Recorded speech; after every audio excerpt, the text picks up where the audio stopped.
लाडली बहना योजना की 31वीं किस्त की तारीख जारी हुई। इस दिन खातों में आएंगे 1250 रुपए। जी हां दोस्तों, लाडली बहना योजना 31 की इंस्टॉलमेंट 2026 महिलाओं में खाते में पहुंच गई है। बढ़ी हुई राशि तो क्या है जानकारी मैं आपको बताता हूं। मध्य प्रदेश सरकार की लाडली बहना योजना ने राज्य की महिलाओं के जीवन में आर्थिक मजबूती की नई राह खोली है। इस योजना के तहत महिलाओं को हर महीने सहायता देकर उन्हें आत्मनिर्भर बनाने का लक्ष्य रखा गया है। साल 2025 में जारी हुई 31वीं किस्त खास रही क्योंकि दिसंबर में मिलने वाली राशि को बढ़ाकर 1500 रुपये कर दिया गया है, जिससे लाखों महिलाओं को रोजमर्रा के खर्च संभालने में सीधी राहत मिलती है। लाडली बहना योजना 31वीं किस्त का वितरण कैसे हुआ? दिसंबर 2025 में 31वीं किस्त का वितरण राज्य स्तरीय कार्यक्रम के माध्यम से किया गया। मुख्यमंत्री डॉक्टर मोहन यादव ने छतरपुर जिले के राजनगर से डिजिटल तरीके से राशि जारी की। एक क्लिक में प्रदेश की 1 करोड़ से ज्यादा पंजीकृत महिलाओं के बैंक खाते में पैसा ट्रांसफर किया गया। डायरेक्ट बेनिफिट ट्रांसफर सिस्टम के कारण पैसा सीधा खाते में पहुंचा और किसी तरह की कटौती या गड़बड़ी नहीं हुई। लाडली बहन योजना में राशि बढ़ाने से क्या फायदा हुआ? योजना की शुरुआत में महिलाओं को 1000 रुपये प्रति माह मिलते थे। बाद में रकम 1250 रुपये हुई और अब 1500 रुपये कर दी गई है। महंगाई को देखते हुए की गई यह बढ़ोतरी महिलाओं के लिए काफी मददगार साबित हो रही है। इससे वे घर के छोटे छोटे खर्च, बच्चों की पढ़ाई, दवाइयाँ और जरूरी सामान को आसानी से संभाल पा रही है और उनका आत्मविश्वास भी बढ़ा है। लाडली बहना योजना से महिलाओं के जीवन में बदलाव। नियमित आर्थिक सहायता मिलने से महिलाएं अब पहले से ज्यादा आत्मनिर्भर हो गई हैं। वे अपने फैसले खुद लेने लगी हैं और परिवार के मामलों में उनकी राय को महत्व मिल रही है।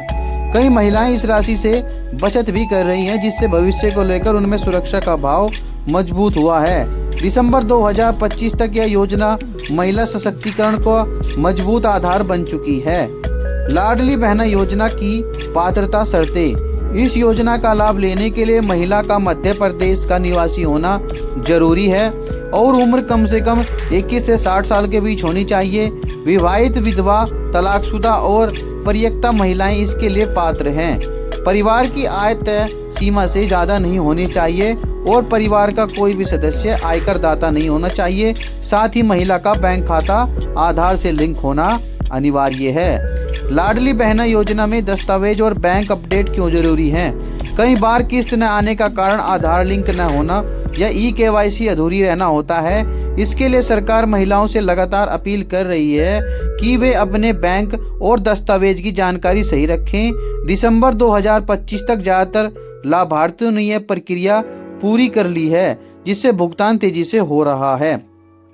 लाडली बहना योजना 31वीं किस्त का स्टेटस कैसे देखें? जिन महिलाओं के खाते में 31वीं किस्त नहीं पहुंची, वे योजना की आधिकारिक वेबसाइट पर जाकर भुगतान स्थिति चेक कर सकती हैं। आवेदन नंबर या समग्र ID डालने के बाद OTP के जरिए स्टेटस देखा जा सकता है। अगर भुगतान सफल दिख रहा है लेकिन पैसा खाते में नहीं है तो संबंधित बैंक से संपर्क करना जरूरी होता है। लाडली बहना योजना नए पंजीकरण पर अपडेट। दिसंबर 2025। इस योजना में नए पंजीकरण बंद हैं और केवल पहले से पंजीकृत महिलाओं को ही किस्त का लाभ मिल रहा है। सरकार ने साफ किया है कि नए आवेदन शुरू होने की सूचना केवल आधिकारिक माध्यम से दी जाएगी, इसलिए किसी तरह की अफवाह से बचना जरूरी है। लाडली बहना योजना का भविष्य का क्या प्रभाव पड़ेगा? सरकार ने यह संकेत दिए हैं कि आने वाले समय में इस योजना को और मजबूत किया जाएगा और मासिक सहायता को धीरे धीरे बढ़ाकर 3000 रुपये तक ले जाने की योजना है। अगर यह लक्ष्य पूरा होता है तो महिलाओं की आर्थिक स्थिति में बड़ा बदलाव आएगा। दिसंबर 2025 तक इस योजना ने जो भरोसा बनाया है उसके उज्जवल भविष्य की ओर इशारा करता है। तो दोस्तों, यह थी वो जानकारी।